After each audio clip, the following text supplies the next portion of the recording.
जैसे निबिया के छैया वैसे सास ससुर के माया माया झेल के पड़ी हो ससुरवा में हो ससुरवा में हो ससुरवा में माया झेल के पड़ी हो ससुरवा में माया झेल के पड़ी हो ससुरवा में।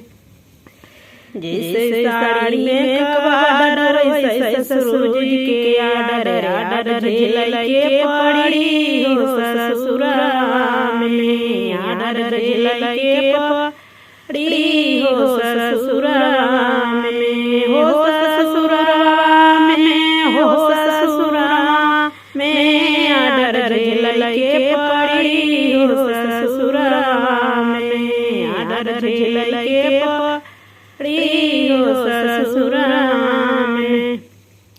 जैसे निबिया के छाया वैसे सास ससुर के माया माया झेल के पड़ी हो ससुरवा में माया जोड़ के पड़ी हो ससुरवा में हो ससुरवा में हो ससुरवा में माया झेल के पड़ी हो ससुरवा में।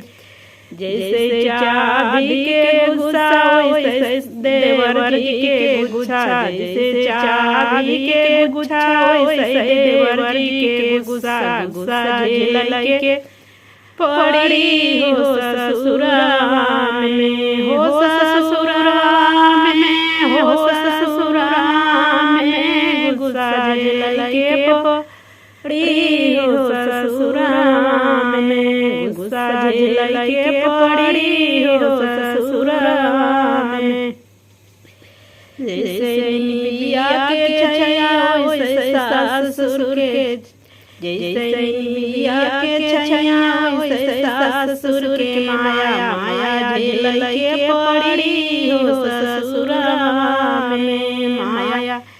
जोड़ के पड़ी हो ससुरवा में हो ससुरवा में हो ससुरवा में माया झेल के पड़ी हो ससुरवा में माया झेल के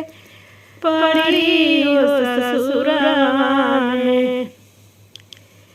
जैसे कुइया के पानी डंडा वैसे सासू जी के डंडा डंडा झेल के पड़ी हो ससुरवा